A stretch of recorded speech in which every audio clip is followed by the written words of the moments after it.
జోహార్ అటల్ బిహారీ వాజ్పేయి. జోహార్ జోహార్ అని 2 సార్లు అనాలి. జోహార్ అటల్ బిహారీ వాజ్పేయి. జోహార్ అటల్ బిహారీ వాజ్పేయి. అందరికీ నమస్కారం. మొత్తం తిరుపతి జిల్లా సంబంధించిన నాయకులందరూ, అన్ని పార్టీలకు సంబంధించిన నాయకులు విచ్చేశారు. ముందుగా మీ అందరికీ కూడా నమస్కారాలు తెలియజేసుకుంటూ, కలియుగ దైవం వెంకటేశ్వర స్వామి సన్నిధిలో శ్రీకాళహస్తీశ్వరుడు కొలువైన ఈ యొక్క శ్రీకాళహస్తీశ్వర స్వామివారి సన్నిధిలో ఇవాళ ఒక అద్భుతం. అది కూడా దేవభూమి నుంచి మన ప్రాంతానికి వచ్చిన ప్రత్యేక అతిథి మన యొక్క ముఖ్యమంత్రి పుష్కర్ సింగ్ ధామీ గారికి నేను హృదయపూర్వకంగా స్వాగతం సుస్వాగతం చెప్తున్నాను. గంగా యమున పుట్టిన ప్రాంతం, దాంతోపాటు కేదార్నాథ్, బద్రీనాథ్, ఋషికేశ్, హరిద్వార 4 ధామ్ క్షేత్రాలు కొలువై ఉన్నాయి. మనందరికీ మోక్ష ప్రదాయినైన ఆ క్షేత్రాల యొక్క పవిత్రమైన భూమి నుంచి ఆయన రావటం మనందరి అదృష్టం.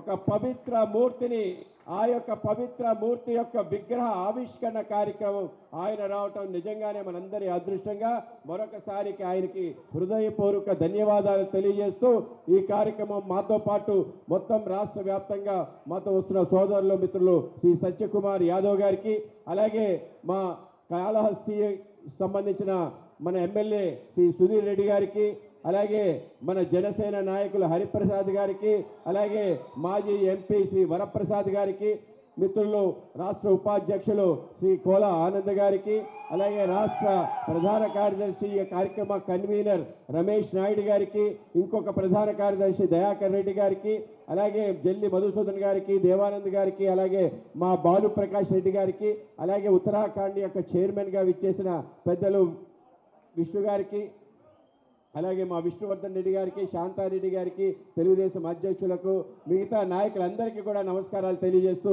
మనందరికీ కూడా ఇవాళ గొప్ప పర్వదినం. ఎందుకంటే అటల్ బిహారీ వాజ్పేయి గారి విగ్రహం చూస్తే మనందరి యొక్క హృదయాలు పులకిస్తాయి. ఇక్కడుండి అనేక మంది కార్యకర్తల హృదయాల్లో కూడా ఒక నేత ఈ దేశంలో సుమారు 70 సంవత్సరాలు ప్రజా జీవితాన్ని గడిపి 10 సార్లు లోక్సభకి ఎంపీగా, 2 సార్లు రాజ్యసభకి ఎంపీగా, మొత్తం జీవితంలో 60 సంవత్సరాలు పార్లమెంట్లో దేశం కోసం పోరాడుతూ దేశంలో అనేక ఆవిష్కరణలు చేసిన గొప్ప మహనీయుడు అటల్ బిహారీ వాజ్పేయి. ఇటువంటి పవిత్ర తిరుపతి క్షేత్రంలో ఆయన యొక్క విగ్రహ ఆవిష్కరణ జరగటం మనందరి యొక్క అదృష్టం.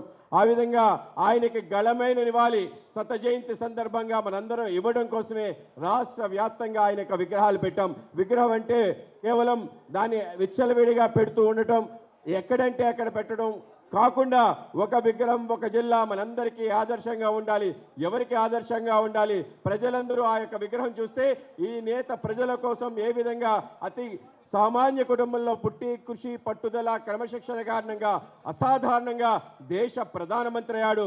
ఆ విధంగా పనిచేయాలి, ఆ విధంగా ముందుకెళ్లాలని మనందరికీ స్ఫూర్తి కలిగించడానికి ఈ తరం రాజకీయ నాయకులకి రాజకీయ జీవితంలో నిష్కలంకంగా ఏ విధంగా జీవించాలి, అవినీతి మచ్చ లేకుండా 70 సంవత్సరాల ప్రజా జీవితంలో ఏ విధంగా ఉండాలి, ఏ విధంగా దేశం కోసం అన్ని అర్పణ చేయడానికి, పదవి నాకు ముఖ్యం కాదు, దేశమే నాకు ముఖ్యమైన పనిచేసిన ఒక నేత మనందరికీ స్ఫూర్తి ప్రదాతగా ఉండేందుకే అటువంటి విగ్రహాన్ని మనం పెట్టడం జరిగింది.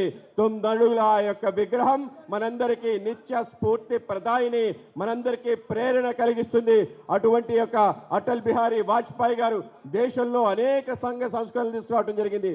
ఆయన స్వతంత్ర సేనాని 1942లో క్విట్ ఇండియా మూవ్మెంట్లో జైలుకి వెళ్ళి అక్కడి నుంచి 1957లో మొదటిసారి పార్లమెంట్లో అడిగిడి ఆయన చేసిన మొదటి ప్రసంగానికి ఆ రోజు దేశ ప్రధాని పండిట్ జవహర్లాల్ నెహ్రూ అన్నాడు, రాబో కాలంలో భావి భారత ప్రధాని వాజ్పేయి అని ఆ రోజు ఆయన కొనియాడాడంటే మీరు ఊహించొచ్చుకో ఆయన యొక్క వాక్ బాణం ఏ విధంగా ఉంటుంది, ఆయన వాక్ పటిమ ఏ విధంగా ఉంటుంది. ఆ విధంగా అద్భుతమైన సమ్మోహన శక్తితో అన్ని వర్గాల ప్రజల్లో అక్కర చేసుకొని దేశానికి ఇటువంటి నేత ఉండాలని అందరి చేత శబాష్ శబాష్ అనిపించుకుంటూ దేశానికి సంబంధించిన అనేక ప్రమాదకరమైన విషయాల నుంచి దేశం ఆ రోజు గోవా పోర్చుగీస్ చేతిలో ఉంటే గోవా విముక్తి జరగాలని ఉద్యమం చేశాడు.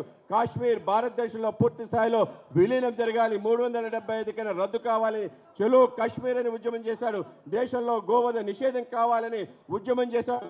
దేశంలో అన్ని ప్రజలకి సమాన న్యాయం జరిగే విధంగా అందరికీ ఉమ్మడి పౌర చట్టం కావాలని పోరాటం చేశాడు.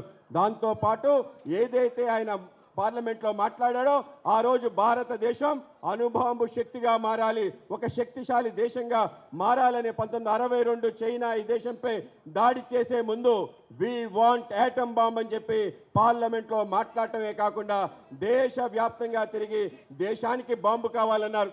అనేక మంది ఈయన ఫ్యాసిస్ట్ అన్నాడు.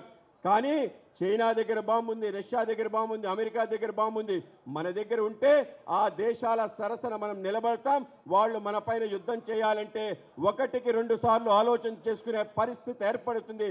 కనుకే భారతదేశానికి అణువాయుధం కావాలని 1998లో ఆయన ప్రధానమంత్రి అయిన తర్వాత చేసిన మొదటి పనే పోఖ్రాన్లో అణు విస్ఫోటనం చేసి భారతదేశం ఒక శక్తిశాలి దేశంగా నిలబెట్టడం. ప్రపంచ దేశాల సరసన ఎవరైనా భారతదేశంపై దాడి చేయాలంటే 1కి 2 సార్లు ఆలోచన చేసే విధంగా దేశాన్ని ఒక శక్తిశాలి దేశంగా నిలబెట్టడం జరిగింది.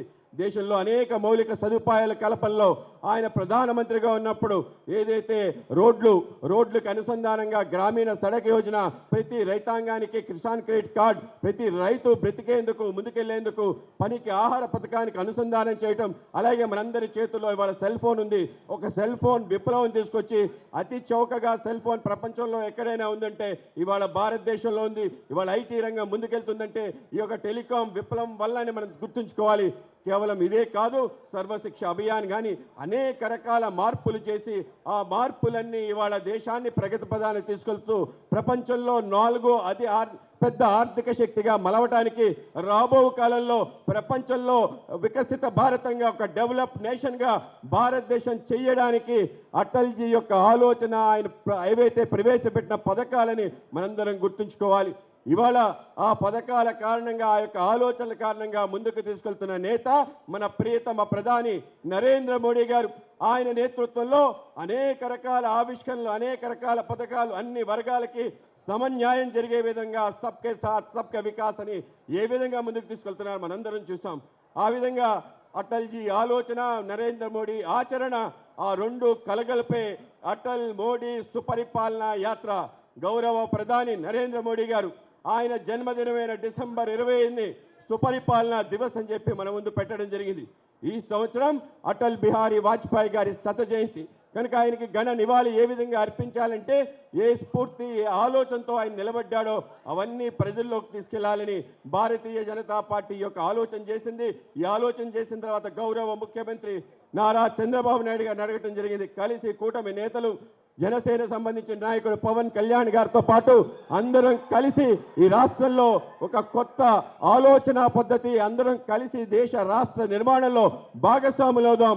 వికసిత ఆంధ్రప్రదేశ్ వికసిత భారతానికి కారణమవుతుంది.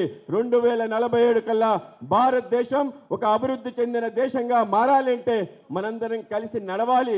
అటువంటి ఒక సమైక్య స్ఫూర్తి ఏదైతే ఉందో దాన్ని ఇవ్వడం కోసం ఈ యొక్క యాత్ర, అనేక రకాల విషయాలు ఒక్కసారి మీరందరూ తప్పనిసరిగా అటల్జీ యొక్క జీవిత యాత్రను చూడండి. ఏ విధంగా ఆయన ఆ స్థానానికి వచ్చారో తెలుసుకోండి. మనందరిలో కూడా ఆయన యొక్క స్ఫూర్తి నింపడానికి ఈ యొక్క విగ్రహ ఆవిష్కరణ, అటువంటి గొప్ప కార్యక్రమాన్ని తిరుపతిలో నిర్వహించడానికి తిరుపతి జిల్లా అధ్యక్షులు సామంచి శ్రీనివాస్ గారితో పాటు జిల్లా సంబంధించిన నాయకులకు అందరికీ కూడా ప్రత్యేక ధన్యవాదాలు, అభినందనలు తెలియజేసుకుంటూ భారత్ మాతాకి, భారత్ మాతాకి అందరికీ ధన్యవాదాలు.